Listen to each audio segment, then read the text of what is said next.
Mari kita bersatu dalam doa.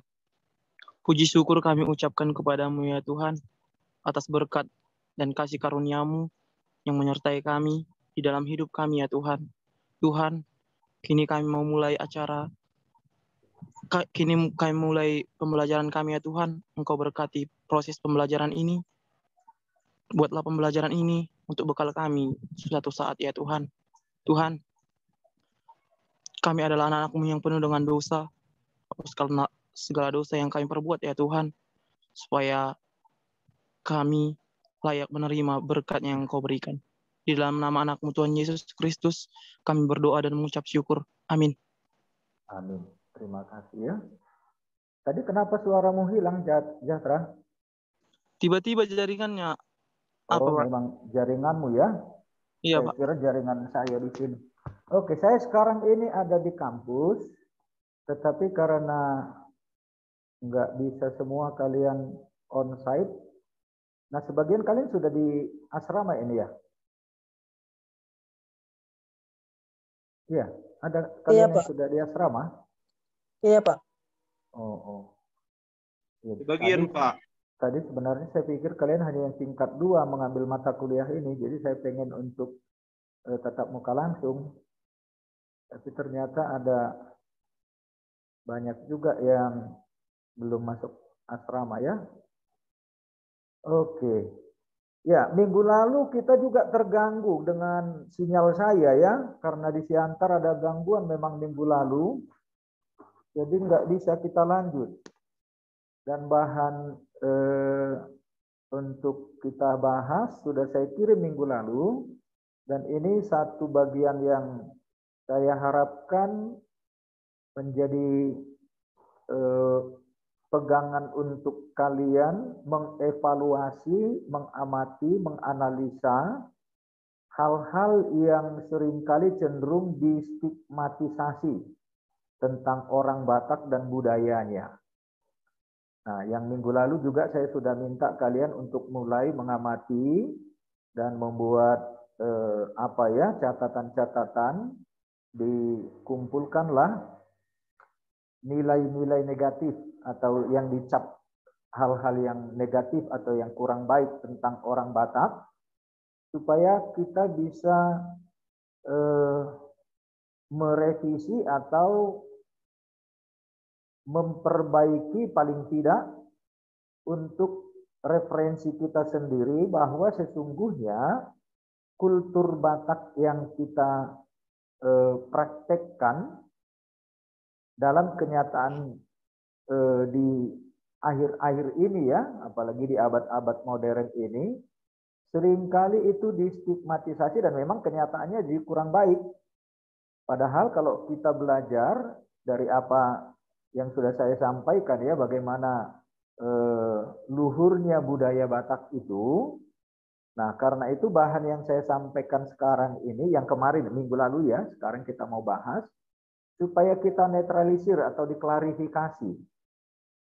Paling tidak jangan kita jadi terus memelihara stigma atau hal-hal yang negatif tentang budaya Batak. Walaupun kenyataannya dalam praktek memang orang sadar atau tidak jadi merusak dirinya sendiri. Kita ini orang Batak ya. Nah, jadi saya minta untuk kalian coba kumpulkan dari realita yang kalian bisa amati, dengar, atau mungkin kalian rasakan sendiri. Orang-orang menilai kita orang Batak, atau kalian sendiri menilai diri sendiri, seolah-olah apa yang diucapkan yang negatif, yang jelek-jelek itu, ya memang itu orang Batak. Nah, itu yang saya minta ya minggu lalu, supaya kita untuk 1 bulan ke depan ini, itu menjadi tugas pengamatan kalian. Setelah bahan ini kalian betul-betul pahami. Nah, jadi banyak sekali sebenarnya dalam praktek di masyarakat Batak, atau mungkin pribadi atau oknum-oknum orang Batak, atau mungkin komunitas juga ya. Satu komunitas Batak itu memang sudah memperlakukan dirinya atau mempraktekkan sifat-sifat budaya karakter yang kurang baik. Nah, jadi kalian kumpulkanlah, dicatat, dan apa yang dikatakan orang tentang orang Batak atau yang kamu lihat atau yang kamu alami hal-hal yang kurang baik. Supaya materi ini bisa menetralisir atau mengklarifikasi ya kita sebagai partohonan nanti yang menjadi pemimpin-pemimpin di jemaat kan kalian ini supaya mulailah dikikis, ditinggalkan, dibuang itu segala hal yang distigmatisasi orang yang membuat orang Batak itu sepertinya sudah menerima dirinya sebagai sesuatu yang kurang baik. Nah, jadi saya mau dengan bagian pelajaran kita sekarang ini, terutama setelah kita hidup di dalam abad kekristenan lah ya, supaya jangan kita teruskan apa yang distigmatisasi, yang dicap jelek gitu untuk kita orang Batak, terutama untuk kapasitas sebagai orang-orang Kristen, gereja, persekutuan-persekutuan orang Kristen ya, yang kita nanti akan menjadi pemimpin, kalian akan menjadi orang yang punya apalah ya, figur yang akan juga bisa mengarahkan atau mempengaruhi masyarakat Batak, karena kita akan berkomunitas di tengah-tengah orang Batak ya, secara khusus kita akan banyak berkecimpung di dalam lingkungan konteks orang Batak gitu. Nah, karena itu bahan yang saya kirim minggu lalu itu mau saya bahas, kita bahas untuk hari ini. Nah, saya mau share screen saja ya supaya kita bisa fokus.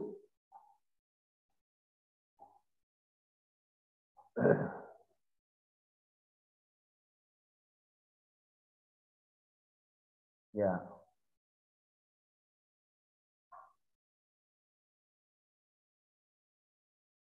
Ya, ini bahan yang minggu lalu ya, tapi buat untuk tanggal sekarang. Udah bisa dilihat di screen? Bisa, Pak. Hah? Sudah, Pak. Sudah, oke. Karakter Sudah, unggul jelas, Batak. Sudah nampak, Pak. Bagaimana? Nampak, Pak. Sudah? Nampak, Pak. Sudah? Sudah, Pak. Sudah, Pak. Oh, Sudah, oke. Pak. Ya, kita mau membahas ini ya. Nah, jadi ini di bagian pengantarnya itu apa saya sendiri ya, tentang siapa saya dan bagaimana saya dalam relasi sebagai orang Batak dalam konteks budaya Batak ya. Ya, ini saya kirim ada lembaga El Sapika yang menerbitkan satu buku karakter manusia berkarakter. Nah, jadi ini salah satu artikel di dalam buku itu dari budaya Batak. Ya, tentang asal usul budaya Batak yang minggu-minggu lalu saya sudah sampaikan, kita sudah membahas ya, bagaimana munculnya budaya Batak dengan latar belakang mitos si Raja Batak. Nah, mitos si Raja Batak itu menjadi inti atau bahkan jantungnya budaya Batak. Nah, yang mengatakan bahwa nenek moyang orang Batak itu dari satu orang yang bernama si Raja Batak. Tapi itu mitos ya. Masih bisa kalian ingat itu? Bagaimana mitos si Raja Batak itu? Masih bisa ingat? Masih, Pak. Oke, itu Masih, bahannya Pak. bisa kalian ulang-ulang dibaca ya. Karena ini menjadi jantungnya budaya Batak. Mitos si Raja Batak itu. Nah, jadi asal-usul budaya Batak ya dari mitos si Raja Batak. Nah, kemudian lahirlah sebuah kultur yang disebut Dalihan Natolu. Nah, jadi kultur dari Dalihan Natolu itu sebagai buah dari mitos yang mempunyai 3 dunia ya, kosmologi Batak, 3 dunia, kemudian 3 warna, dan itu yang menjadi dihasilkan dalam karya-karya budaya ya, dengan trilogi itu ya, dengan adanya tiga itu, unsur yang tiga itu. Nah, jadi itu bersumber dari mitos si Raja Batak, bagaimana dunia ini terjadi, bagaimana manusia itu ada dari keturunan si Raja Batak. Akhirnya muncullah teori tentang marga, dari mana asal usulnya marga Batak itu dan bagaimana hubungan kekerabatan yang berlaku di dalam konteks budaya Batak. Itulah Dalihan Natulu ya. Ya, sebagai sebuah konsep budaya, Dalihan Natulu mempunyai hierarki struktural yang mengikat menjadi satu rangkaian sistem. Nah, jadi sistem inilah dari sistem budaya, sistem sosial, sistem kepribadian, dan sistem organis. Ya, kalau sistem budaya itu tadi berasal dari kosmologi ya. Kosmologi Banua Ginjang, Banua Tonga, Banua Toru, muncullah sistem budaya yang trilogi itu tadi. Bagaimana Dalihan Natulu dihasilkan dari turunan mitos tentang si Raja Batak, tentang dunia, tentang manusia. Nah, inilah keturunannya ya, turunannya. Sistem budaya itulah yang kita bicarakan ini sekarang, Dalihan Natulu. Kemudian sistem sosial, bagaimana diberlakukan di tengah-tengah marga-marga, hubungan kekerabatan, marhula-hula, marburu, mardongat tubuh, ya itu sistem sosial. Kemudian sistem kepribadian, adanya tiga unsur manusia, daging, todi, dohot, tubuh, roh, jiwa itu ya. Kemudian sistem organis, itulah yang dihasilkan dalam karya-karya budaya. Nah, jadi kita sudah membahas bagaimana karya budaya yang materi percakapan yang beberapa minggu yang lalu ya.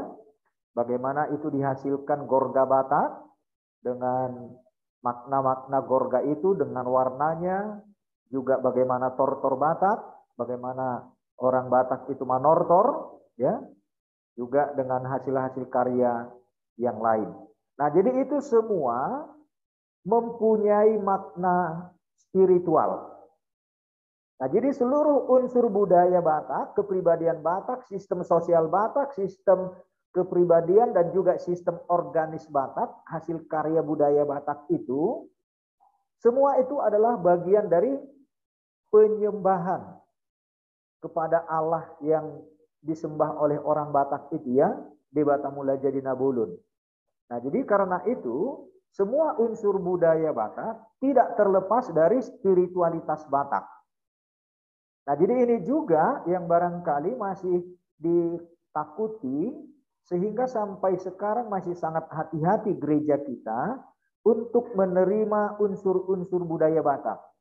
Nah, ada juga memang ekses dari karena sebagian dari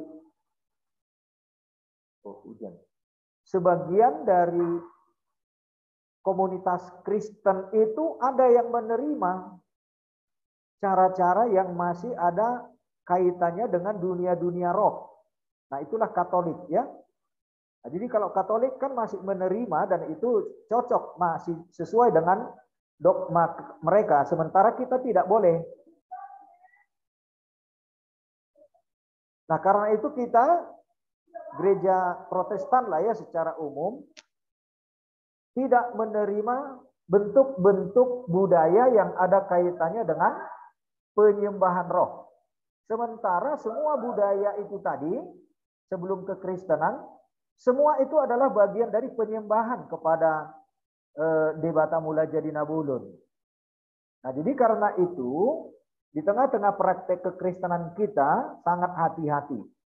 Nah, yang paling ekstrim ya yang akhir-akhir ini ya dengan karismatik ya sama sekali menolak semua unsur budaya Batak. Tetapi itu tidak mungkin ya. Itu ekstrim, itu tidak mungkin dan tidak benar cara seperti itu. Nah, kemudian kita melihat bagaimana sistem sosial Dalihan Natulu itu, yaitu yang saya jelaskan tadi ya, turunan dari sistem kosmos, kosmologi Batak ya. 3 dunia itu, Banua Gijang, Banua Tonga, Banua Toru, dan masing-masing dunia dengan penguasanya merupakan manifestasi dari totalitas Allah yang satu, yaitu di Batamula Jadi Nabulun sebagai penguasa atas seluruh dunia, dunia atas, dunia tengah, dan dunia bawah.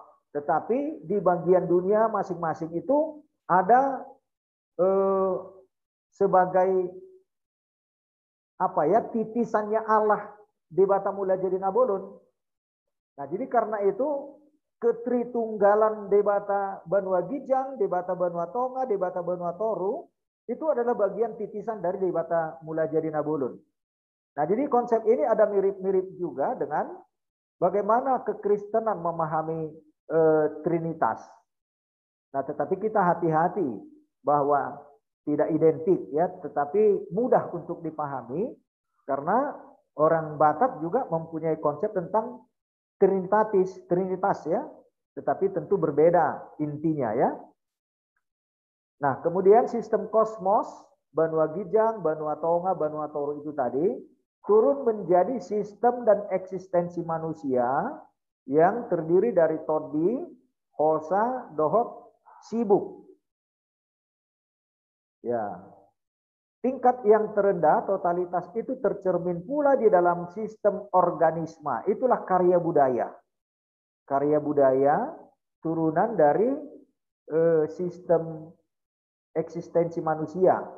Siapa manusia dan bagaimana manusia dengan ketiga unsur. Kemudian turunan itu karya budaya, karya manusia. Hasil yang dihasilkan oleh budidaya manusia, itulah sistem organisma. Ya, orang Batak hanya akan dapat dikenal apabila konsep budaya Dalian Natolu tersebut dapat dipahami dengan benar.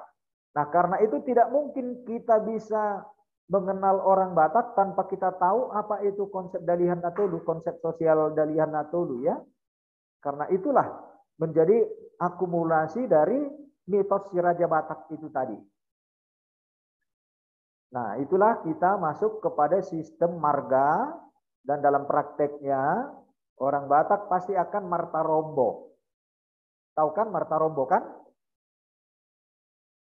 Tahu, Tahu Pak. kan marta rombo? Halo. Ya, Pak. Tahu Pak, tahu Pak. Apa itu marta rombo? Bertutur, Pak.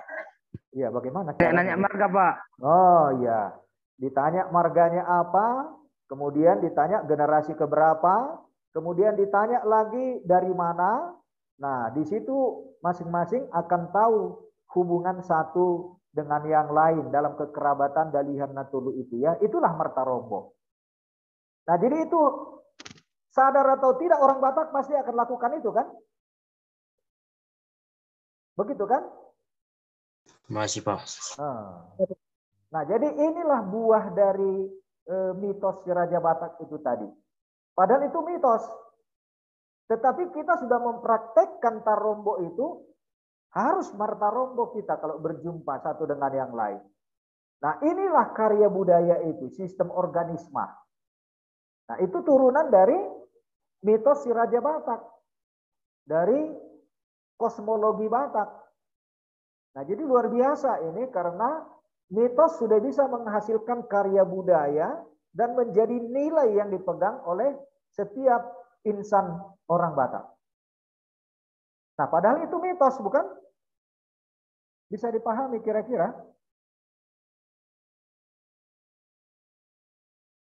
Bagaimana hubungannya mitos Raja Batak dengan nilai-nilai kemanusiaan kita sebagai orang Batak dalam budaya Dalihan Natulu kita? Ya.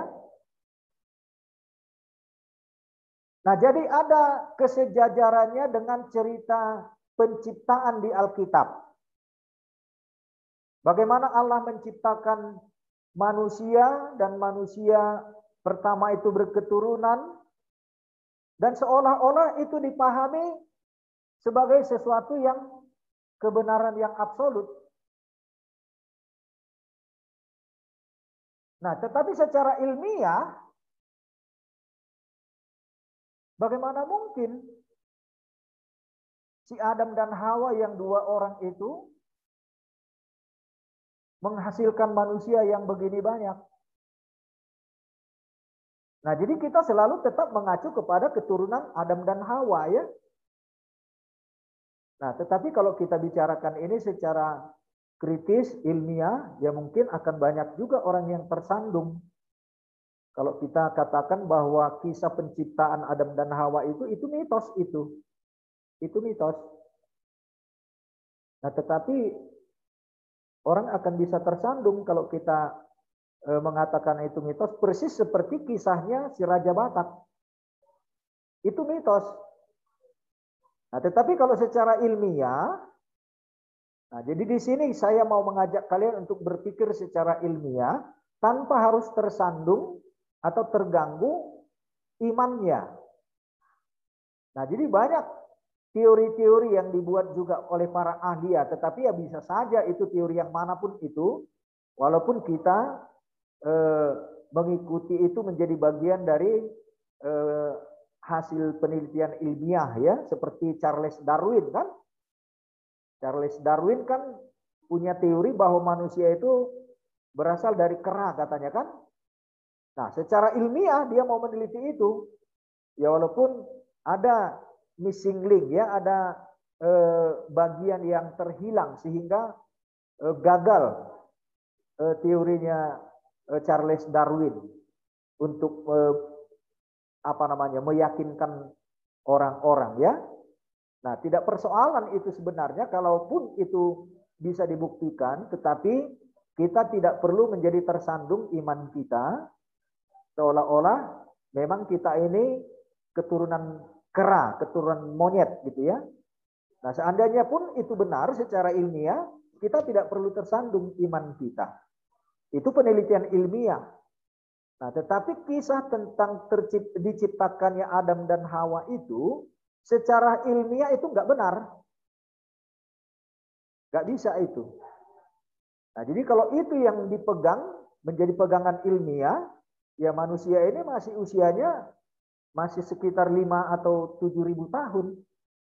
Padahal secara ilmiah sudah ada ratusan juta tahun manusia. Manusia Homo sapiens ya, Homo sapiens dalam istilah antropologinya.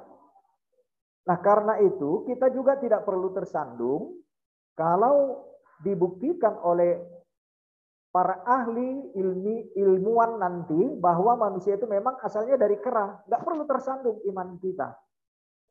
Tetapi yang menjadi realita kita sekarang ini bahwa semua itu adalah karya Tuhan. Karena Tuhanlah yang bekerja dalam seluruh peristiwa yang diteliti oleh manusia, bagaimanapun itu hasil penelitiannya. Nah, jadi demikian juga untuk mitos si Raja Batak ini, kita tidak perlu jadi tersandung oleh karena mitos si Raja Batak itu, ketika nanti suatu saat dibuktikan itu nggak benar. Ya memang itu nggak benar mitos si Raja Batak itu mitos. Tetapi yang luar biasanya, mitos itu sudah menghasilkan sebuah karakter budaya yang membuat kita manusia atau insan Batak ini mempunyai karakter, mempunyai kepribadian, mempunyai budaya, kultur. Nah, inilah hasil dari sebuah mitos itu. Nah, jadi kita tidak perlu antipati kepada mitos sehingga kita mengingkari semua kisah-kisah legenda mitos yang dibuat oleh nenek moyang kita dulu. Oke, sampai sejauh ini kira-kira bagaimana? Bisa kalian mengikuti? Ini sebuah percakapan akademik ya. Supaya kita jangan tersandung atau nanti kita mempertentangkan, membenturkan antara ilmiah dengan iman. Jadi iman dengan ilmu pengetahuan tidak perlu dibenturkan. Boleh saja itu benar penelitian ilmiah, tetapi iman kita tidak perlu goyah. Nah, tetapi ketika manusia pada masa lalu tidak bisa menjelaskan secara ilmiah, dia membuat cerita, itulah mitos. Nah, jadi mitos itu adalah hasil karya hikmat manusia yang diberikan Tuhan juga. Ya, pintar sekali manusia itu membuat cerita itu. Walaupun di akhirnya nanti bisa dibuktikan itu nggak benar. Tetapi bagaimana manusia dulu itu, nenek moyang kita itu menciptakan mitos, sehingga itu menghasilkan sebuah nilai budaya yang membuat kita sebagai manusia berbudaya. Nah, ini yang membuat kita sungguh takjub dengan bagaimana Tuhan memberikan hikmat kepada manusia itu. Nah, begitu juga dengan nanti ketika ilmuwan bisa membuktikan bagaimana terjadinya alam semesta ini, bagaimana jadinya manusia, dan dari penelitian tidak sesuai dengan yang diceritakan di Alkitab, nggak perlu tersandung. Jadi nggak usah tersandung iman kita. Yuk, bagaimana? Bisa kalian pahami? Ada yang mau memberi respon atau pertanyaan? Ada tanggapan?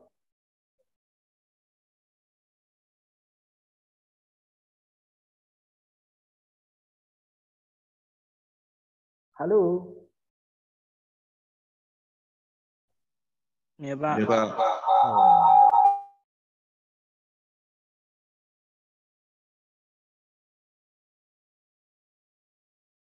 Ada tanggapan?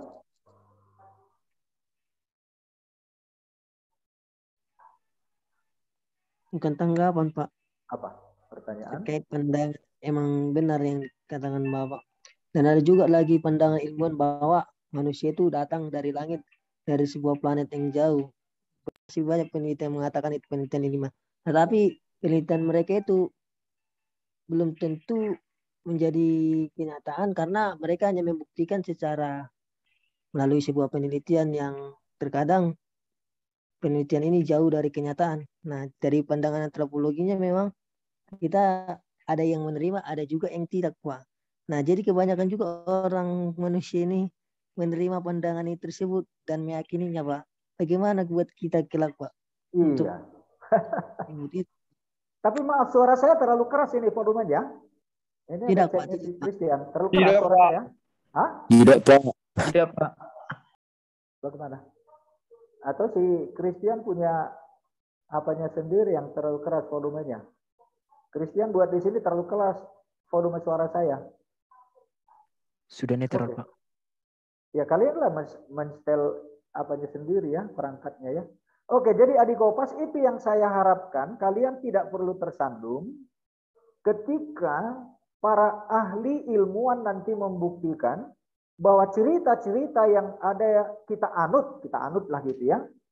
Baik dalam aspek iman sebagai orang Kristen yang bersumber dari Alkitab, ataupun sebagai insan orang Batak dengan mitos si Raja Batak itu, ya, ketika terbukti nanti itu nggak benar, kita nggak perlu tersandung.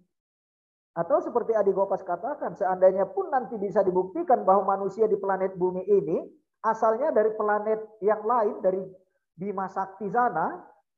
Nah, seperti yang penelitian ilmuwan-ilmuwan antariksa sekarang ini kan mereka sudah mulai membuktikan ternyata ada juga makhluk di ini ya, di planet lain atau di antariksa Bima Sakti yang lain.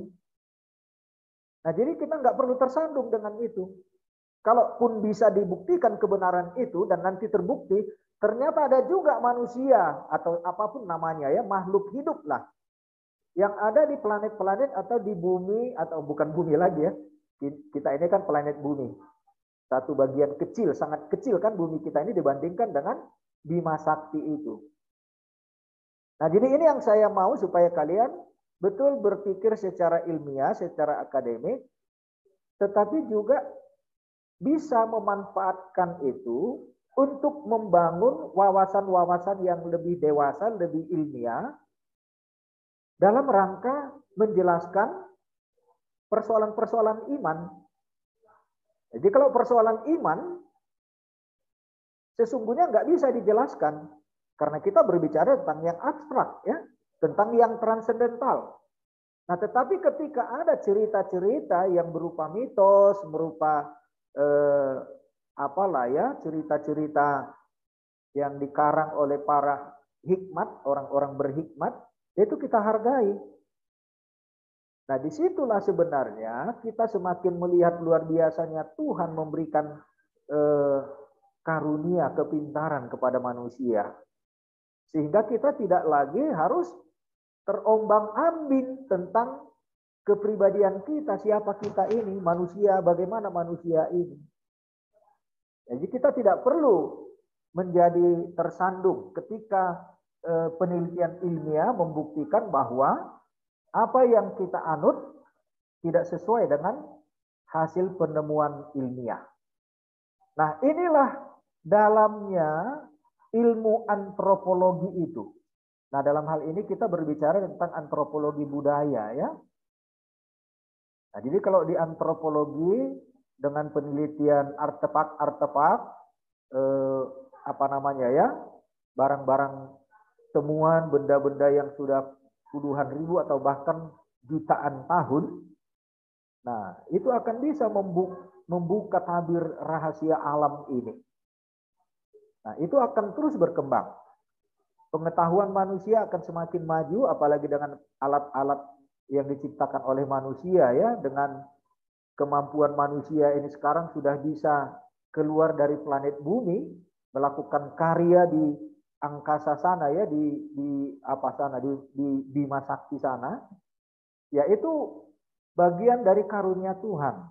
Kita tidak perlu menolak itu, justru kita harus bersyukur ketika temuan-temuan ilmiah bisa memberikan sebuah cakrawala yang baru untuk manusia memahami eksistensinya dan juga alam semesta ini. Nah, tetapi sampai sekarang teori Big Bang itu yang dominan sekarang. Itu dari seorang profesor siapa namanya ya, yang cacat di kursi roda itu ya. Siapa namanya? Stephen Hawking. Hawking ya, Hawking. Nah, itu hasil apa dia? Pemikirannya, dan itu diakui dunia sampai sekarang. Big Bang itu ya, terciptanya alam semesta ini. Ya, secara ilmiah boleh saja. Tetapi itu penelitian akan terus berkembang. Nah, tetapi dia sudah membantu umat manusia untuk melihat secara lebih luas di luar dari planet bumi ini. Kalaupun nanti terbukti ada makhluk-makhluk angkasa luar, ya nggak apa-apa. Jangan kita jadi mengatakan nggak benar itu. Atau karena kita nggak bisa menerima secara iman kita terganggu. Akhirnya kita katakan ya nggak perlulah Tuhan kalau begitu.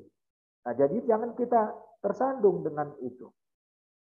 Nah, jadi kisah yang di dalam Alkitab juga kita harus syukuri karena Tuhan sudah memberikan hikmat kepada kita supaya kita bisa menyeimbangkan temuan-temuan ilmiah dengan bagaimana hal-hal yang bersifat kerohanian, yang bersifat spiritual, saling melengkapi. Bukan saling berbenturan. Nah, jadi dengan percakapan kita ini, saya mau supaya dalam bidang antropologi, dalam hal ini juga budaya Batak ya, secara khusus yang kita akan bicarakan ini, supaya kita memetik yang baiknya, yang positifnya. Nah, jadi bisa saja kita nanti akan menemukan penelitian, kalau kalian nanti sudah semakin mengerti apa yang kita bicarakan ini ya, dalam konteks budaya Batak itu banyak sekali legenda-legenda kita dalam cerita-cerita yang dibentuk oleh pola pikir komunitas lokal atau secara umum orang Batak yang aneh-aneh atau bahkan yang bertentangan dengan nilai-nilai yang harus kita pegang pada saat ini. Seperti contohnya ya, tempo hari sudah saya katakan ya tentang bagaimana sampai sekarang yang Marga Simanjuntak masih berpegang kepada tona-tona opungnya kan, sehingga Simanjuntak yang Horbo itu ada yang belakang, ada yang depan itu kan masih dipegang itu, nggak mau mereka bertemu kan. Nah, jadi kalau dalam konsep kekristenan kok bodoh sekali kita. Jadi kita mau mengikut hal-hal negatif. Nah, ini salah satu bentuk yang saya katakan tadi. Karena banyak sekali legenda dan mitos-mitos yang membuat kita menjadi tidak baik hidupnya atau hidup di dalam kekelaman, dalam kejahatan, dalam arti dosa, dalam arti ketidakbenaran lah ya, hal-hal yang stigma seperti itulah. Itu bagian dari stigma yang saya maksud. Supaya kalian meneliti, mengamati, dan jangan diteruskan hal-hal yang seperti itu. Nah, jadi dengan ini konsep yang saya mau sampaikan, kita bicarakan sekarang. Bagaimana kita supaya membangun kepribadian kultur manusia Batak yang unggul karakternya. Nah, jadi kalau itu yang kita pertahankan terus, habislah. Nggak perlulah kita menjadi orang Kristen atau nggak perlulah kita menjadi pertohonan, menjadi pemimpin rohani ya. Nah, jadi dalam rangka ini saya mau supaya percakapan kita ini dan yang saya minta untuk kalian mengamati, membuat penelitian sederhana ya, mengumpulkan hal-hal yang negatif, stigma tentang apa segala sesuatu yang ada dalam konteks orang Batak lah, yang mengganggu kehidupan kita sehingga kita tidak bisa hidup sebagaimana yang seharusnya sebagai manusia yang berbudaya, manusia yang beriman, orang Kristen yang sudah dewasa, apalagi menjadi pemimpin jemaat nanti kalian. Supaya jangan diteruskan itu. Oke, si Christian tadi ada resep. Iya Pak, terima kasih. Saya juga Pak sependapat juga dengan perkataan Bapak. Dan saya juga hampir merujuk dengan pernyataan dari saudara Gopes Pak yang mengenai antropologi. Saya Pak mengambil sebuah contoh karena saya pernah juga bertanya kepada salah satu orang tua ataupun masyarakat yang ada di sekitar rumah saya Pak yang mengatakan bahwasannya yang pertama manusia itu adalah mulanya dari seekor kera katanya Pak. Jadi saya merasa bahwasannya itu sudah bagian dari ilustrasi-ilustrasi orang pada zaman dahulu ataupun penelitian yang mengatakan bahwasannya manusia itu adalah dari kera. Mungkin di dalam kekristenan ataupun ajaran Alkitab bahwasannya kita itu tidaklah berasal dari hal tersebut. Yang keduanya Pak, mengenai cerita legenda Danau Toba Pak, ini menjadi permasalahan juga Pak. Sampai sekarang masih saja terdengar bahwasannya legenda tersebut ataupun Danau Toba terjadi karena adanya seekor ikan. Tapi kalau kita teliti bahwasannya dari orang-orang yang mengetahui keadaan tersebut ataupun penelitian, bahwasannya terjadinya Danau Toba itu adalah karena adanya letusan, bukan karena adanya hal-hal yang mistik seperti yang dikatakan tadi adanya ikan mas dan sebagainya. Mungkin salah satu inilah Pak permasalahan juga di dalam cerita-cerita adat Batak, legenda yang tidak pasti dengan akan penelitiannya. Demikian Pak pernyataan saya. Iya, terima kasih. Jadi hal seperti ini yang saya inginkan. Supaya kalian mendengar, mengamati, banyak sekali. Mungkin juga ada tempat-tempat yang dikeramatkan atau benda-benda yang dikeramatkan ya. Atau ucapan-ucapan yang jadi dikeramatkan seolah-olah kalau itu dilanggar atau dilakukan dengan hal-hal yang menurut kepercayaan dulu itu akan terjadi sesuatu. Nah, jadi ini yang saya harapkan. Nah, tetapi tadi tentang manusia yang dari kera itu hasil penelitian si Charles Darwin. Bukan dalam kultur Batak itu. Charles Darwin punya penelitian itu. Tetapi dia tidak berhasil membuktikan karena ada missing link itu ya. Ada satu mata rantai yang tidak nyambung. Sehingga teorinya itu tidak bisa dikembangkan. Nah, jadi kalau kalian nanti mengamati di berbagai tempat, ada banyak sekali mitos-mitos seperti itu. Atau hubungan-hubungan antar marga, atau mungkin silsilah, tarombo, partaromboan. Banyak sekali itu. Nah, itu yang saya mau supaya kalian kumpulkan. Itu nanti menjadi bahan untuk kalian mengevaluasi, mengklarifikasi, meluruskan. Supaya jangan diteruskan hal-hal yang negatif itu. Yang sampai mempengaruhi juga kepada nilai-nilai kepribadian dan kemanusiaan kita. Nah, ini tugas sebagai pertohonan, sebagai pemimpin jemaat. Kalian kita nanti akan berkecimpung di konteks yang seperti itu. Supaya jangan kita teruskan. Tetapi kita sudah punya solusi. Ya, di sini ada chat siapa ini? Si Daniel. Boleh disampaikan Daniel? Ada di ruang chat kamu buat. Iya, Pak. Silakan Daniel. Saya juga berpendapat juga dengan Bapak gitu.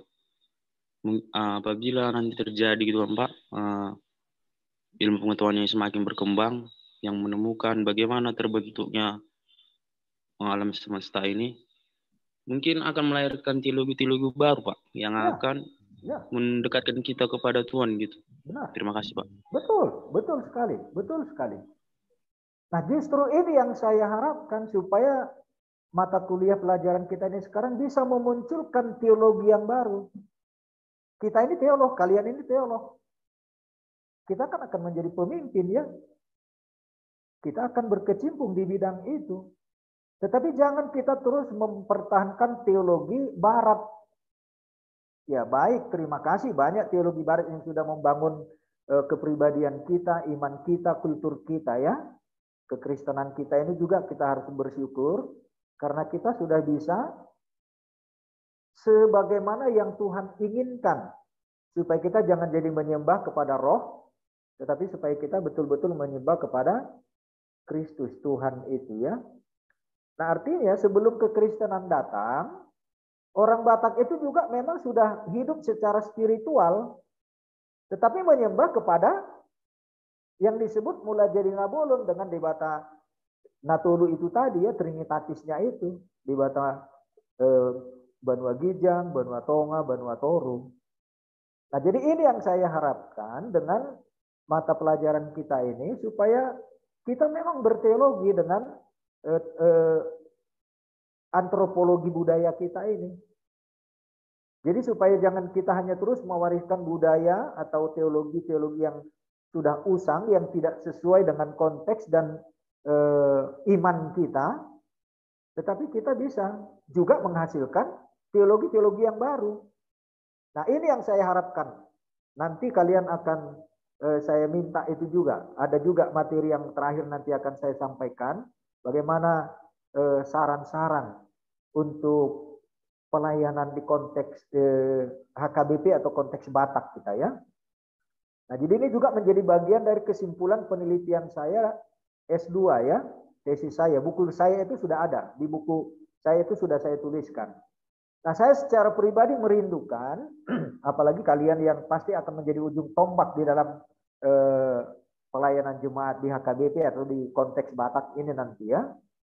Bagaimana kita membangun sebuah peradaban Kristen Batak, ya katakanlah HKBP gitu ya, yang betul-betul seturut dengan maksud dan kehendak Tuhan, rencana Tuhan. Nah, karena apa yang kita anut sekarang ini belum tentu itu yang ideal.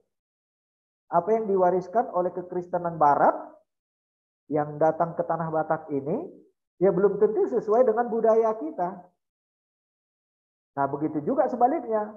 Konsep-konsep budaya kita yang berkaitan dengan teologi atau dengan ketuhanan yang dulu, ya memang harus diisi muatan-muatan Alkitabiah, muatan Kristen gitu.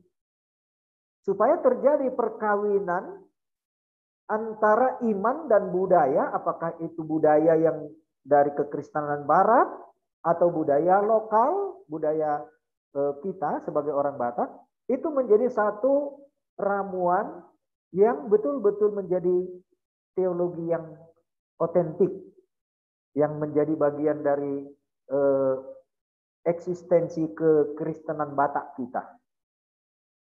Nah, jadi sebenarnya ini satu wacana yang harusnya di pasca sarjana ini, materi ini. Nah, jadi kalau kalian sudah saya ajak masuk kepada percakapan yang seperti ini, saya harapkan kalian mulai tergelitik lah paling tidak ya.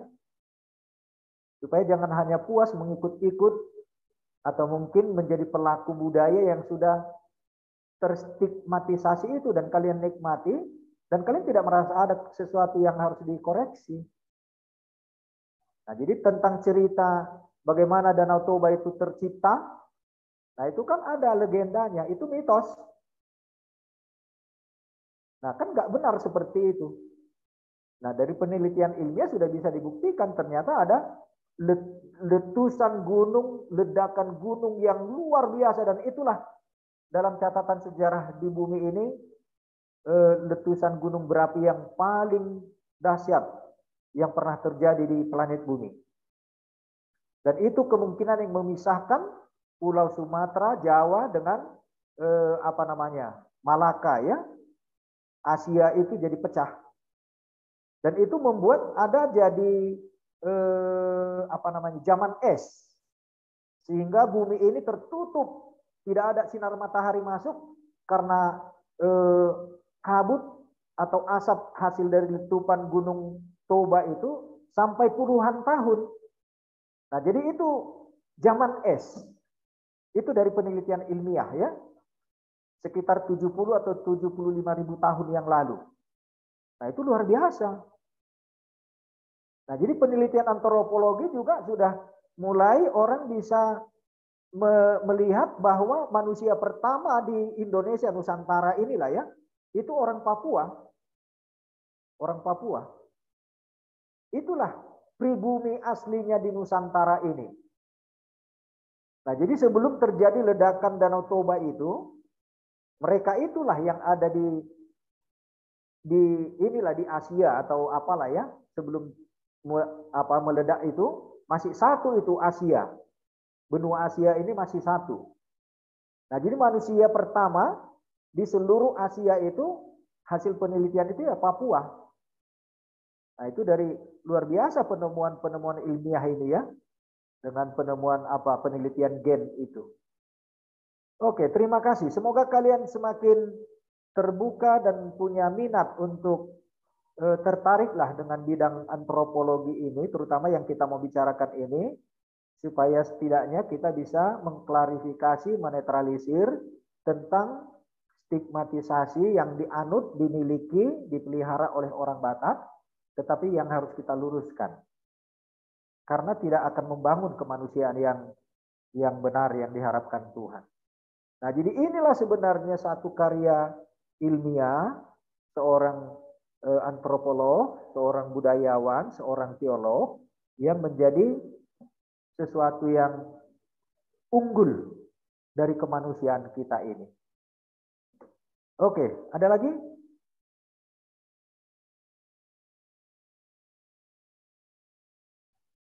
Masih ada lagi? Lanjut, Pak. Lanjut? Ya, Pak. Oke, sudah kira-kira bisa kalian masuk ke wawasan yang saya harapkan ini supaya kita bisa berdaya pikir kritis tetapi semakin berminat, tertarik. Oke, kita lanjut ya dengan share screen tadi, saya akan lanjutkan materinya.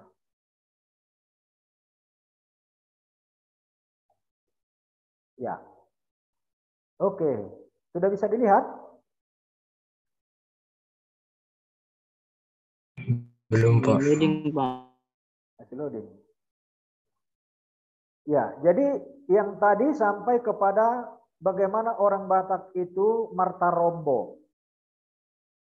Itu hasil dari sebuah produk dari sebuah mitos si Raja Batak, Dalihan Natulu, sistem marga. Dan makanya marga kita itulah menjadi identitas kita ya. Luar biasa nenek moyang kita itu bisa menciptakan marga-marga dengan sistem Dalihan Natulu itu ya, mitos si Raja Batak itu. Udah bisa dilihat? Sudah, Pak. Oke, kita lanjut ya, produk budaya Batak. Dari asal-usul si Raja Batak dalam konsep budaya Dalihan Natulu tersebut, kita dapat menguraikan karakter Batak yang berbudaya sebagai berikut. Nah, jadi inilah karakter budaya Batak, buah dari atau produk dari konsep Dalihan Natulu itu. Yang pertama itu dengan sistem marga, dengan adanya marga ya. Jadi dengan kita menggunakan marga itu, di situ akan dapat kita rasakan dan menjadi eksistensi manusia kita Batak yang bermarga, ada nilai demokrasi interdependen. Kira-kira bagaimana istilah ini? Demokrasi interdependen. Jadi sifatnya orang Batak karena marga sangat demokratis. Tetapi bukan demokrasi yang liberal, bukan demokrasi yang kacau balau, bukan demokrasi sebebas semaunya, tapi demokrasi yang interdependen. Nah ini hasil pemikiran saya, ya, ini pendapat saya ini kesimpulan saya dari hasil penelitian karya tesis saya itu ya. Dan saya belum mendapat istilah ini dari yang lain. Ini saya yang membuat ini. Nah jadi dengan adanya sistem marga dari konsep Dalihan Natulu itu, masing-masing kita punya marga. Jadi karakter yang ada di dalamnya itu yang kita hayati, kita miliki, sadar atau tidak, istilah ini baru saya yang buat ya. Saya belum ada dapat ini dari orang lain. Nah jadi ada karakter orang Batak itu dengan adanya sistem marga itu, demokrasi interdependen. Bisa kira-kira diikuti istilah ini, maknanya, maksudnya. Nah, jadi kalau kita orang Batak dengan marga kita akan tetap ada dalam ikatan Dalihan Natolu. Dongatubu, hula-hula, buru. Nah, jadi setiap orang Batak dengan marganya pasti dia akan ada dalam posisi salah satu dari ketiga ini. Tetapi tidak senantiasa di dalam posisi itu. Saat tertentu dia bisa menjadi hula-hula. Saat yang lain dia bisa menjadi boru. Saat yang lain dia bisa menjadi dongat tubuh. Ketika perkumpulan itu, komunitas itu bergeser, fungsi dan posisinya sebagai marga itu dengan marga. Jadi kita akan fleksibel ya, tidak kaku, tidak menetap, tidak absolut posisi kita sebagai hula-hula, atau sebagai boru, atau sebagai dongat tubuh.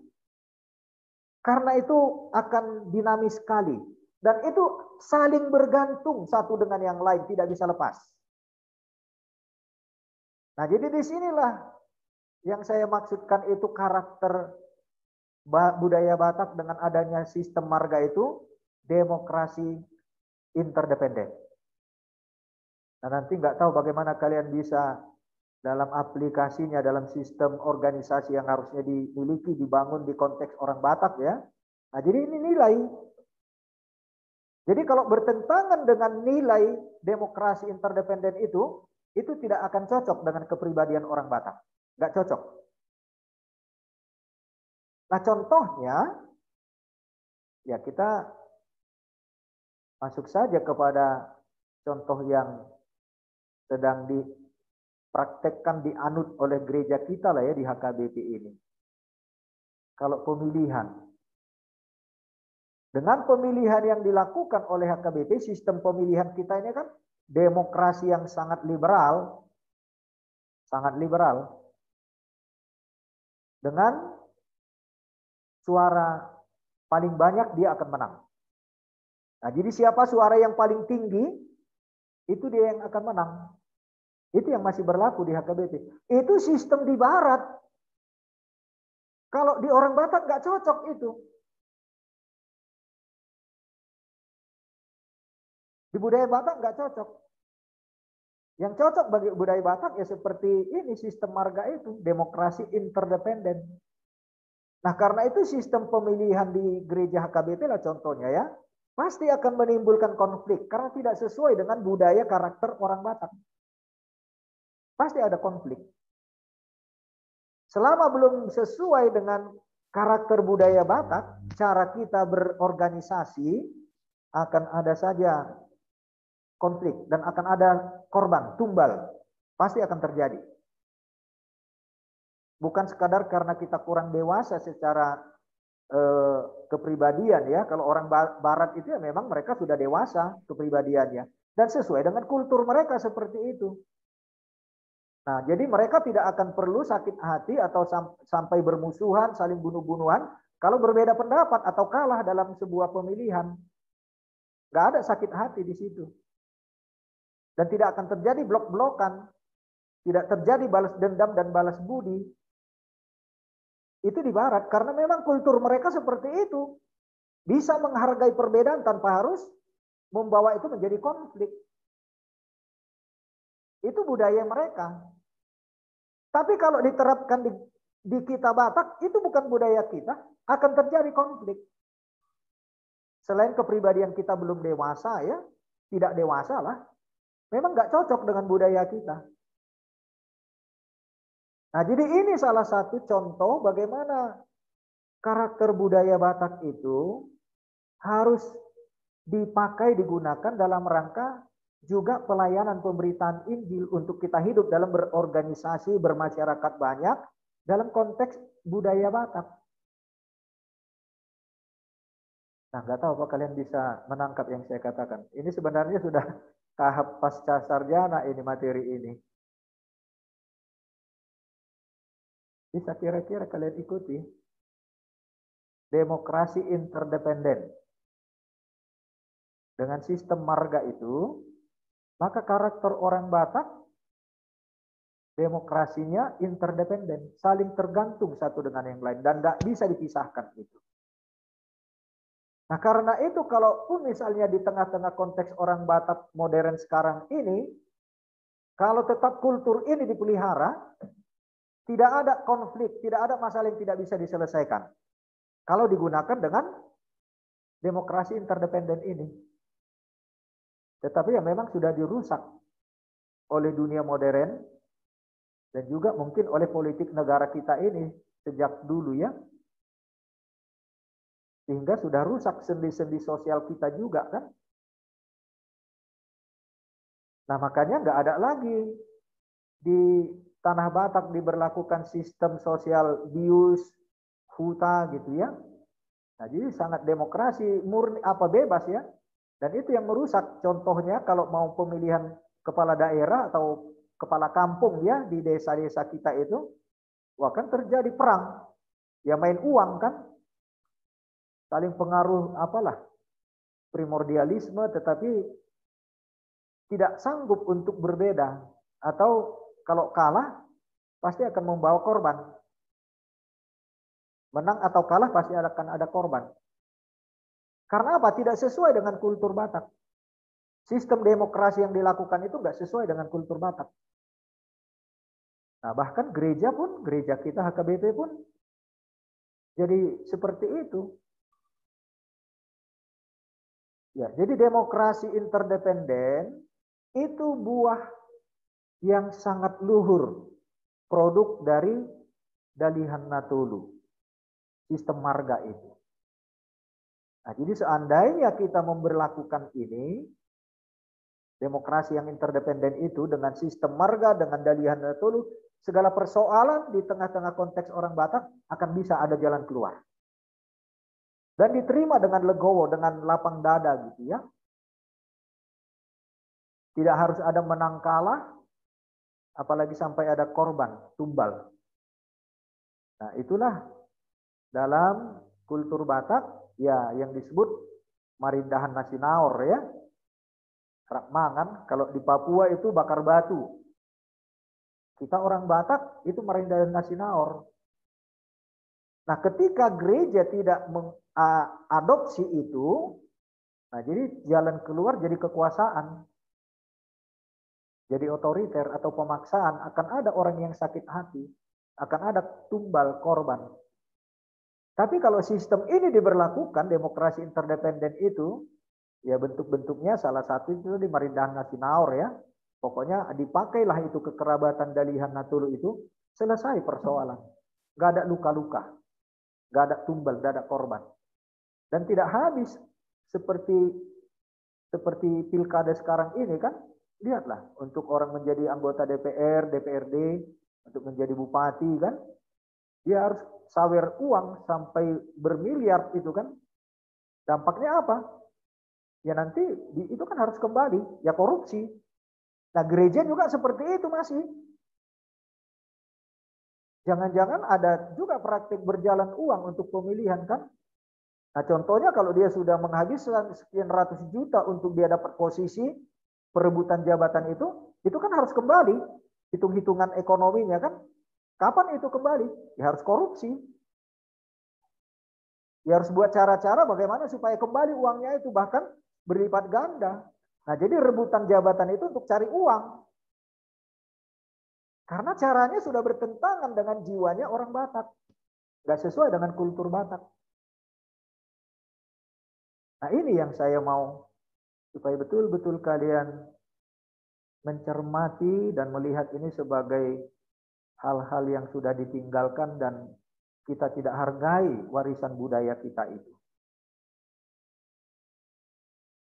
Nah semoga ini ada sedikit banyak menggelitik buat kalian ya. Kalau ini ditinggalkan, sementara kita kan punya marga. Orang Batak itu nggak bisa meninggalkan marganya. Kecuali kalau memang kita nggak mau lagi mengakui marga. Kita nggak pakai lagi Dalihan Natulu. Dan memang kenyataannya jadi seperti itu. Kita pakai marga tetapi kita nggak gunakan lagi, nggak hidup lagi dengan nilai-nilai Dalihan Natulu. Ya contohnya kalau dia sudah menjadi orang kaya konglomerat, dia nggak menghargai lagi hula-hulanya atau mungkin dia hanya membeli saja gitu. Supaya orang mau ikut dalam pesta atau kegiatannya gitu ya. Nah itu sudah penyimpangan. Nah jadi hal-hal seperti ini banyak yang harus kita diluruskan lah ya, dipulihkan. Karena ini kultur kita memang bukan lahir langsung, turun langsung blek dari sorga, dari langit. Tidak. Tetapi itu hasil proses sebuah penghayatan, juga pergumulan, juga cita-cita, harapan untuk bagaimana hidup yang lebih baik, lebih nyaman menurut konsep kemanusiaan kita sebagai orang Batak. Luar biasa nenek moyang kita menciptakan ini dulu. Luar biasa. Oke. Bisa diikuti kah? Bisa, Pak. Bisa, Pak. Ada yang mau memberi tanggapan? Saya, Pak. Silakan. Saya tutup dulu share-nya supaya kita bisa lebih bebas saling melihat.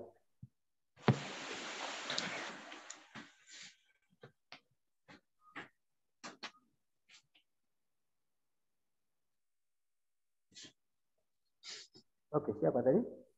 Saya Hendro, Pak. Hendro, silakan Hendro. Mengenai apa itu, Pak? Budaya orang Batak. Memang di dalam paper tadi tidak ada saya lihat, Pak, stigma atau pandangan buruk mengenai identitas orang Batak, Pak. Boleh saya tambahi, Pak? Saya menurut pandangan saya, Pak. Ya, silakan. Ya. Karena berbicara tadi mengenai budaya atau karakter atau bahkan menjadi identitas orang Batak, salah satunya dari marga. Ada menurut pandangan saya atau stigma saya mengenai orang Batak ini, Pak, yang menjadi budayanya itu mengenai meranak merburu. Artinya kalau sudah meranak merburu berarti sudah gabe. Tapi kalau tidak meranak, Pak, cuma merburu tidak gabe. Saya rasa ini, Pak, menjadi budaya orang Batak tapi budaya yang kurang baik saya rasa, Pak. Karena seakan-akan yang lebih diutamakan memang lebih diutamakan laki-laki, tapi seolah-olah perempuan tidak ada berharganya, Pak, karena tidak ada pengakuan. Harus meranak merburu supaya dikatakan gabi. Yang kemudian, Pak, yang kedua menjadi ciri orang Batak ini atau budayanya mengenai pembagian harta, Pak. Contohnya, Pak, kan? Ya. Contohnya, Pak, di satu keluarga ada 2 orang anaknya. Sedangkan orang tuanya ini punya tanah 10 hektar. Berarti tadi anaknya 2 laki-laki dan perempuan. Yang otomatis yang hanya dapat bagian dalam budaya orang Batak hanya laki-laki. Saya rasa ini kurang, sangat-sangat buruk, Pak. Mengapa? Karena misalnya setelah dibagi nanti tanah yang 10 hektar ini atau harta ini kepada 2 orang anak, bagi 2 berarti 5 hektar. Oke lah, masih ada. Tapi bagaimana selanjutnya? Anak orang tua ini juga mempunyai anak di kemudian hari. Misalnya ada anaknya 5, otomatis 5 hektar ini terpecah-pecah sampai keturunan yang selanjutnya. Dan hartanya habis. Dan ini pandangan saya, Pak, terhadap budaya orang Batak atau stigma saya, Pak. Yang merupakan salah satunya tadi, selain marga tadi, itu merupakan identitas atau karakter orang Batak, Pak. Ini yang saya lihat, Pak. Terima kasih, Pak. Oke, baik.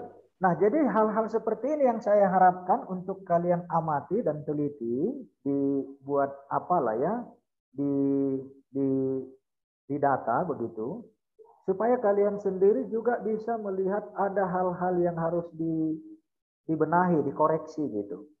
Nah, jadi benar sekali kalau memang secara kultur Batak, buruh itu ya tidak dapat warisan, dia hanya dapat istilahnya pauseang gitu ya. Tetapi ada konsepnya juga. Cuma karena di dalam dunia modern dan dalam kekristenan kita, apalagi kita kan sudah menganut kekristenan, menganut bahwa laki-laki perempuan sama ya. Jangan jadi membuat ada lagi perbedaan laki-laki perempuan. Termasuk juga dalam hal pembagian warisan harta. Nah, jadi hal seperti ini kalau kita sudah bisa mendapatkan nilai yang lebih baik, lebih dewasa lah gitu ya dari Alkitab, ya memang inilah yang saya harapkan untuk menjadi bagian dari pengamatan kita, untuk kita mengamati dan mengevaluasi bagaimana hal-hal yang negatif, yang kurang baik, stigma, supaya kita luruskan dan jangan diwariskan terus, jangan diteruskan. Asa marlaba hita nahala Kristen, marlaba hita tongon aka naposo di Batak, supaya kita menjadi lebih unggul ya daripada orang Batak sebelum Kristen gitu. Nah, ini yang saya harapkan. Nah, jadi kalau Hendro tadi sudah sebutkan itu, ya inilah yang saya harapkan supaya kalian buat data ya. Tetapi ada solusinya, apa yang sebaiknya menurut konsep yang lebih positif lah gitu ya. Supaya diluruskan, diklarifikasi. Karena kita akan menjadi orang yang pemimpin yang membawa kepada sebuah nilai perilaku budaya yang lebih Kristiani gitu ya, lebih baik lah, lebih bernilai secara kultur yang murni, yang lebih baik gitu, yang membangun kemanusiaan, jangan merendahkan kemanusiaan ya. Baik, terima kasih Hendro. Ada lagi yang lain?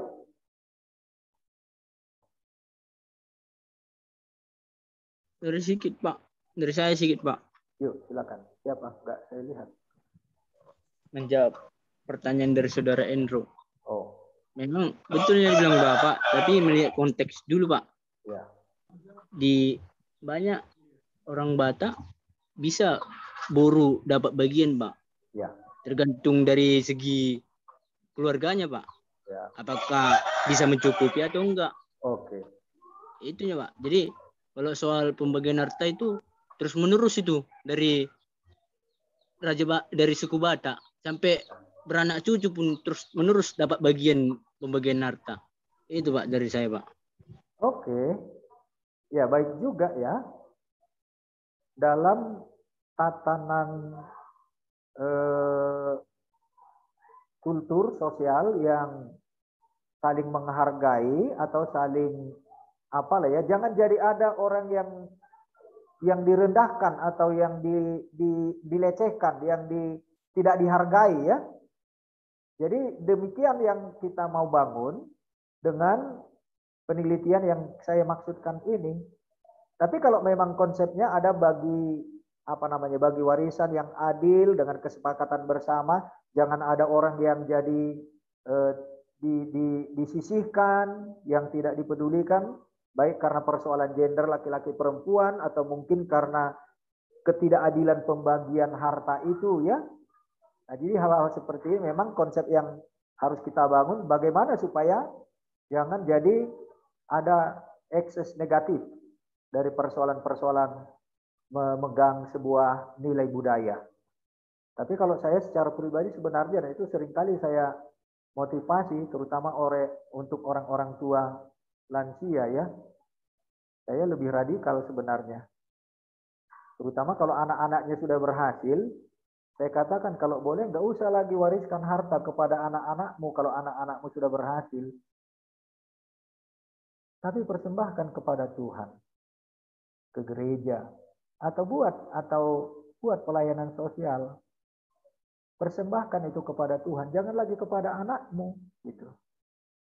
Nah, itu saya katakan kepada lansia, apalagi waktu saya di Rawamangun itu kan, di situ kan banyak orang-orang kaya, orang-orang tua lansia yang kaya, anak-anaknya sudah sukses kan. Jadi maunya gak usah lagi diwariskan harta kepada anaknya, supaya gereja bisa mengelola. Atau kalau memang gereja atau para church lah gitu ya, yang mitra-mitra gereja lah gitu ya, pokoknya pelayanan untuk kerajaan Tuhan lah. Nah, jadi pernah saya katakan itu kepada Namburuku ya, Minang udahnya Jenderal Luhut, Minang udahnya Bapak udahnya Siap Pudan, Guru Siagian Namburuku.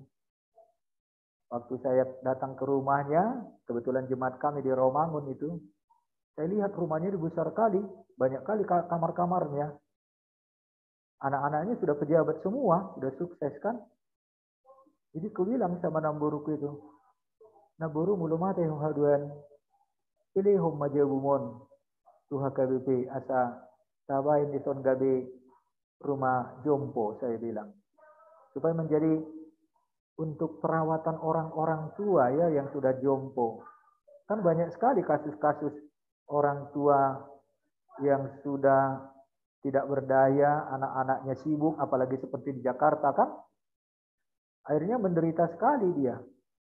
Jadi dia tidak menyambut kematian itu dengan sukacita, tetapi menderita. Sehingga banyak orang-orang tua mengatakan tumagon mati na mau dibilangkan, karena dia tidak ada kenikmatan ketika masa tuanya. Nah, jadi sebenarnya HKBP harus mengelola itu.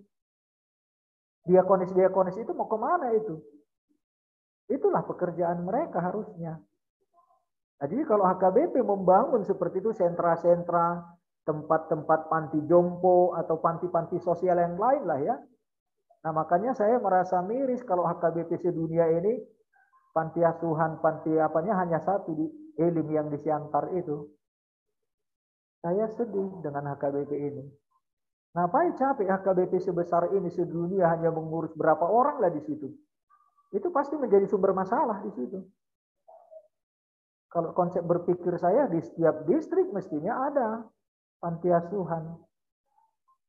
Apalagi di perkotaan ya. Begitu banyak di situ orang-orang yang terlantar.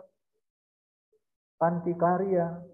Ya itulah yang harusnya dibangun oleh gereja. Tapi kenyataannya apa? Nggak ada perhatian. Nah, rumah sakit HKBP Bali G ini pun, bayangkan saja HKBP sebesar ini, rumah sakitnya hanya begitu dan kualitasnya seperti itu. Ini yang sedang dibenahi oleh Jenderal Luhut sekarang ya. Apa nggak sedih HKBP? Nggak sedih kalian melihat HKBP ini seperti ini? Yang nggak usah jauh-jauh lah. Ya seperti kalian, seperti mahasiswa yang di ini. Kok mau menjadi pendeta, mau menjadi guru huria, begitu berat biayanya. Padahal mau mengabdi kan untuk menjadi hamba Tuhan. Dan itu protes saya dari dulu waktu saya masuk STT HKBP dulu. Tahun 79, tahun 80, mungkin tingkat 1 atau tingkat 2 waktu itu saya sudah seperti itu kritisnya saya berpikir. Karena kenyataan banyak teman-teman yang terlambat datang wesel dari kampungnya kan. Nggak boleh lagi makan di asrama, dikeluarkan dari ruang kuliah. Aduh, ngeri kali ini kupikir. Ngeri kali mau jadi apa ini kami ini. Nah jadi saya tanya kepada dosen saya waktu itu, Dominic F. Siregar ya. Pak, kalau saya pikir-pikir, saya hitung-hitung, sebenarnya HKBP ini harusnya nggak perlu lagi membebani kami ini dengan uang kuliah. Atau mungkin hanya nggak usah jadi berat sekali lah biaya ini. Kami kan mau jadi pendeta, itu saya bilang. Kami kan mau mengabdikan hidup untuk melayani gereja, melayani Tuhan. Kok seperti ini caranya kita? Kok sampai dikeluarkan dari ruang kuliah, nggak boleh makan? Nah begitu beratnya.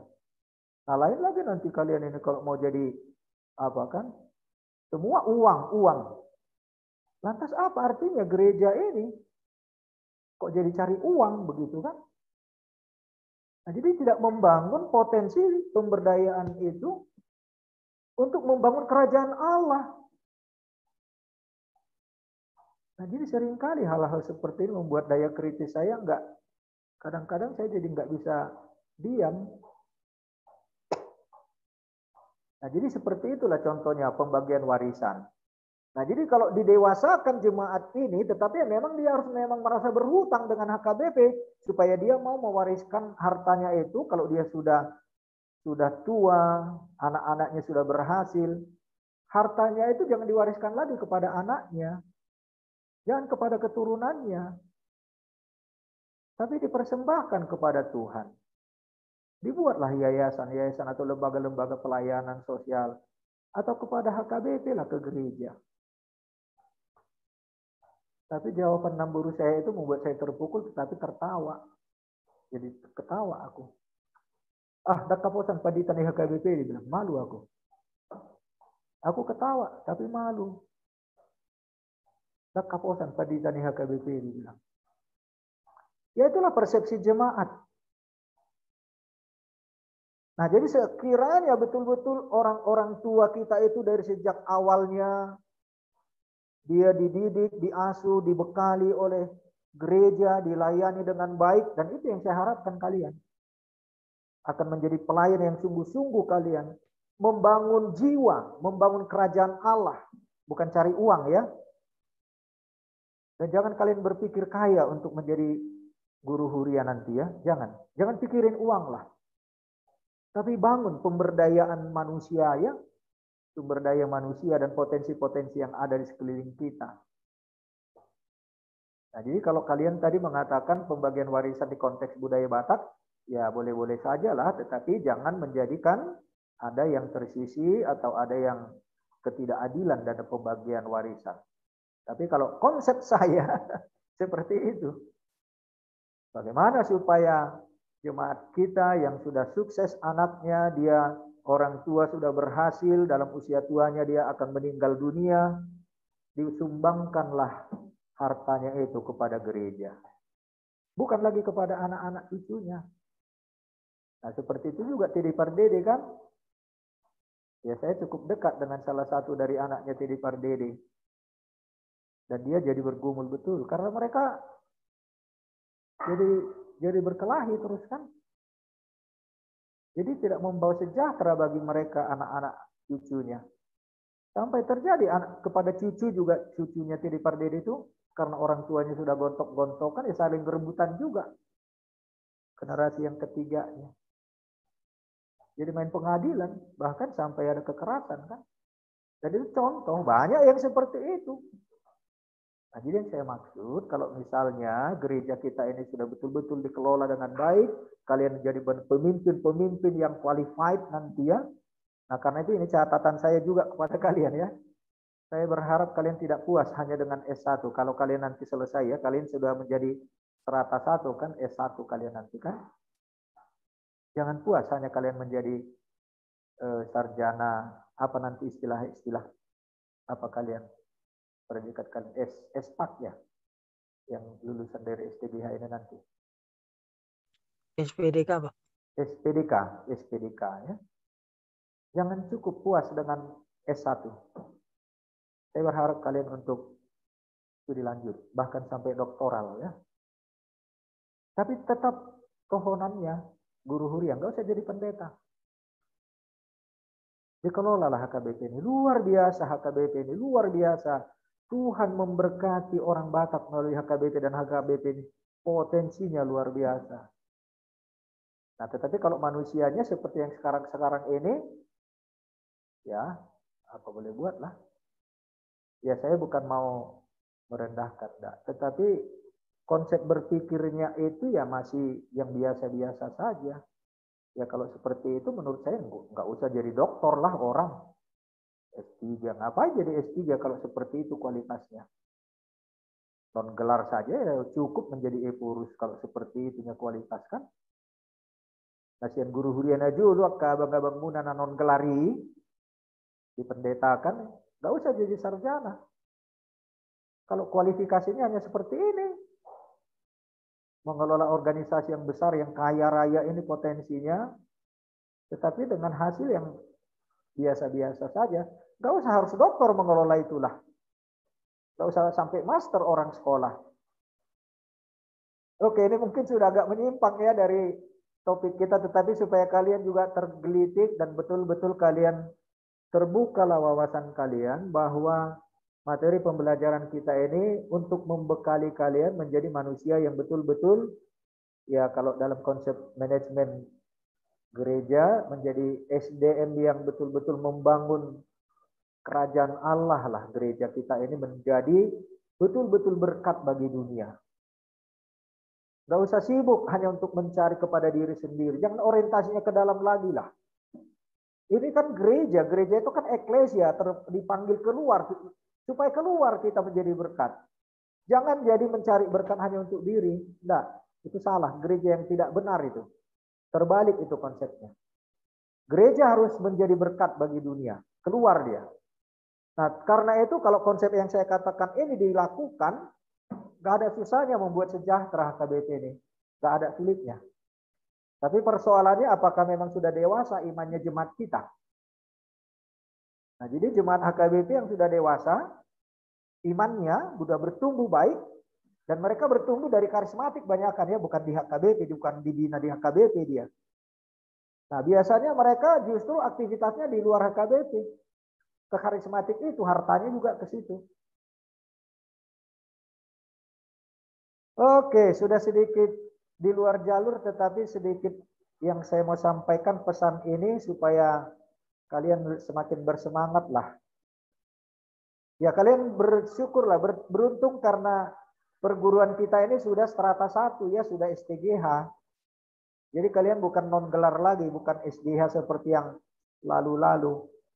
Kalian sudah jadi sarjana nanti. Nah karena itu kompetensi kesarjanaan akademik itu harus kalian miliki. Mentalitasnya juga jangan lagi sama dengan yang non gelar itulah.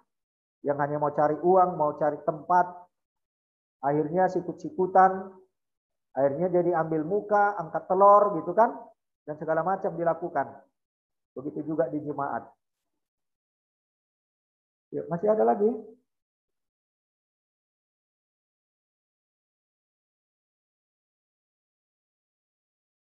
Oke, kita masuk ke satu topik itu sajalah dulu ya. Sistem marga akan menghasilkan demokrasi interdependen. Ya. Secara dialektis dapat dikatakan marga bagi orang Batak adalah sebuah pernyataan identitas diri pribadi sekaligus pernyataan bahkan tuntutan atau klaim status sosial dalam ikatan moral tertentu. Menjadi tuntutan itu. Contohnya ya, kalau misalnya kita dengan marga kita dalam satu posisi sosial di mana kita duduk, kalau kita tidak dihargai atau kita tidak disebut atau tidak mendapat jabar, ya padahal jabar itu hanya secuil daging kan, itu akan tersinggung. Karena apa? Itu harga diri. Dia akan tersinggung. Nah, jadi dia akan menuntut, dia dihakui karena marganya. Dia harus diakui. Jadi kalau dia tidak dihargai, pesta itu akan jadi rusuh atau tidak bisa tidak terjadi pesta itu kan? Atau pesta yang dilakukan oleh konglomerat seperti sekarang ini hanya karena uang. Jadi bukan kultur Batak lagi di situ. Itu sudah pelecehan, merendahkan kultur Batak di situ. Nah, jadi dengan sistem marga itu identitas kita, jati diri kita. Jadi kalau kita tidak diakui, tidak dihargai dalam posisi kita dengan marga kita itu, kita akan menuntut, menggugat. Nah, karena itu nilai ya yang dengannya mereka mempunyai hak sekaligus kewajiban. Nah, ini jadi hak kewajiban itu dalam demokrasi interdependen ini seimbang dia, tidak timpang. Nah, jadi ada hak, ada kewajibannya. Nah, disinilah hebatnya, luar biasa sekali itu kultur Batak itu, luar biasa. Kewajiban atau tanggung jawab tertentu di dalam sistem sosialnya. Itulah sebabnya tanpa diminta pun orang Batak akan menuntut haknya untuk berpartisipasi dan tanggung jawabnya atas kewajiban sosial. Ikon manupahi doi bana. Nah, jadi kalau hula-hula dia bukan manupahi hepeng ya. Dongat tubuh manupahi hepeng. Buru manupahi hepeng. Tapi hula-hula dia tidak manupahi hepeng. Tapi ulos manang bora sipirni todi. Deke itu kan. Kalau buru uang. Juhud. Ya. Nah, jadi ini dia sistem kekerabatan itu. Hak dan kewajiban itu seimbang dia.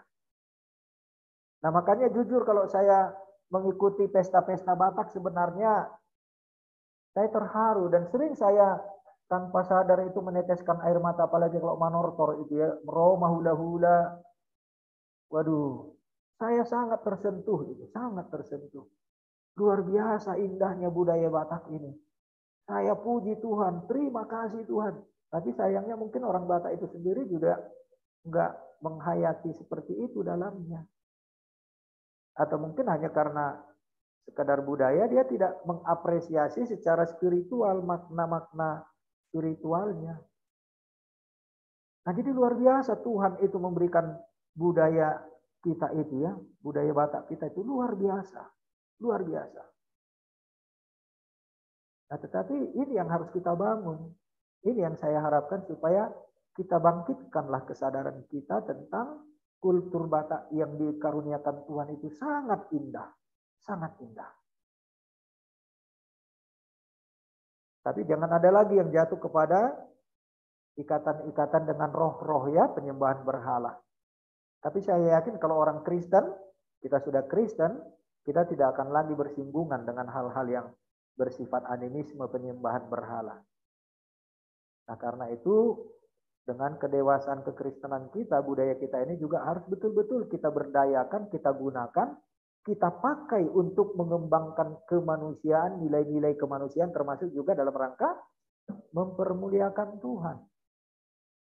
Nah, jadi dengan sistem marga ini luar biasa orang Batak, luar biasa. Sangat luhur hidupnya orang Batak dengan marga.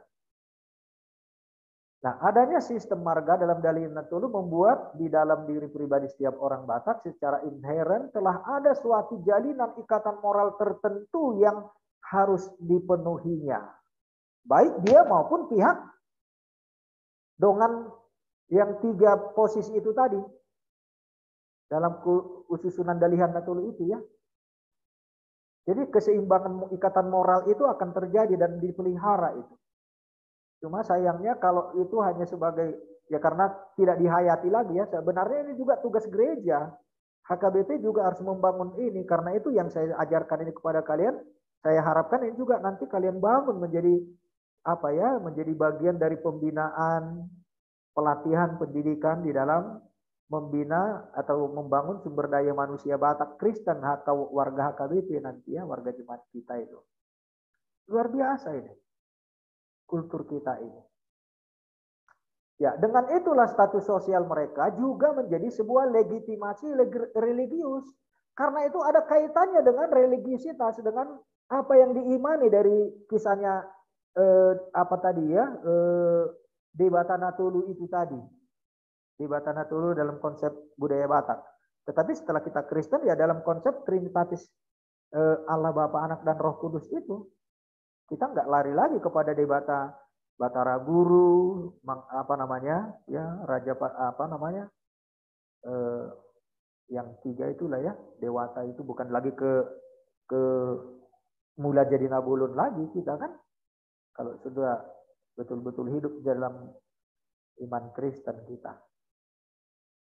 Ya, konsep budaya Dalian Natolu sebagai sebuah sistem budaya menjadi wadah di mana setiap anggota komunitasnya memperoleh dan memahami statusnya, bahkan mempraktekkan peran fungsionalnya. Lalu mengalami budayanya sebagai suatu proses beragama. Itu bagian dari ritual itu semua. Dalam melaksanakan adat, pesta adat kita itu semua ritual. Apalagi kata-kata apa namanya, upama upasa itu kan, wah itu luar biasa, muatan-muatan spiritualnya itu luar biasa. Nah, jadi itu dalam rangka pembelajaran agama. Begitu juga dengan yang kemarin saya katakan apa namanya, tortor ya. Nah, jadi tortor orang Batak itu bukan sebagai hiburan, itu enggak ada tortor Batak hiburan. Ya martumba itu hiburan ya. Tapi kalau tortor itu penyembahan kepada Allah. Begitu juga Gorgaru Mahar Batak itu kan dalam rangka penyembahan kepada Tuhan itu. Dalam rangka pendidikan Gorganya itu. Jadi pembelajaran agama di situ syarat nilai-nilai religius. Di mana masing-masing pihak belajar dan mengajar terhadap sesamanya. Dengan demikian dapatlah dikatakan hampir tidak ada suatu lingkaran hidup di mana perilakunya tidak dibimbing oleh motif religius. Nah, jadi kultur orang Batak yang sesungguhnya tidak ada yang di luar religius. Kalau terjadi hal yang di luar religius, itulah kejahatan dan dosa dan dihukum. Ada sanksinya yang jelas. Kalau menyimpang dari nilai-nilai religius itu ada sanksinya. Dan seluruh pemikirannya dikuasai oleh konsep adikodrati. Ada hubungannya dengan yang disembah kepada Tuhan lah ya. Ya konsepnya orang Batak dulu kan, Dalian Natolu. Karena itu orang Batak tidak akan sembarangan ngomong, tidak akan berani bertingkah macam-macam. Coba bayangkan kalau di rumah Batak dulu kan, padahal sempit itu, nggak ada kamarnya kan, tapi tidak akan pernah ada terjadi cerita di situ pelecehan seksual. Si matua dohot parumain tinggal di dalam satu rumah, nggak ada kamar rumah orang Batak kan, tapi nggak terjadi pelecehan seksual, tindakan amoral nggak ada di situ. Karena apa? Itulah muatan-muatan spiritualnya. Nah ini luar biasa ini. Jadi karena itu bagaimana kita sebagai orang Batak sekarang harus membangun peradaban yang lebih baik setelah kita Kristen. Oke, waktu kita sudah dapat. Sebelum kita akhiri, ada yang masih mau memberikan tanggapan? Halo. Sampai di sini dulu kita ya.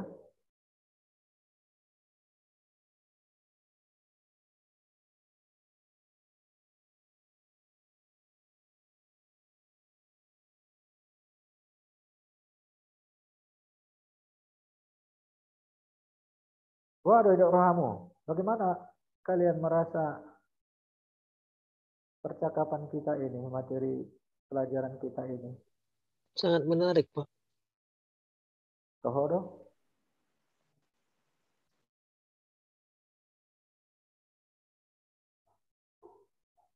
Benarkah itu? Iya, Pak. Benar, Pak. Iya, saya juga berharap seperti itu. Dan muatan-muatan yang saya sampaikan ini sebenarnya untuk tingkat pasca sarjana ini. Supaya kalian bangga sebagai orang Batak dan berminat untuk mendalaminya, tetapi juga dalam kerangka pelayanan ya di gereja kita. Kalian ini akan menjadi teolog, juga budayawan, sekaligus juga sebagai pendidik ya. Terutama karena kalian memang di dalam lembaga pendidikan kita ini kan dengan sarjana pendidikan Kristen, kalian punya spesifikasi yang berbeda dengan lulusan dari SPT.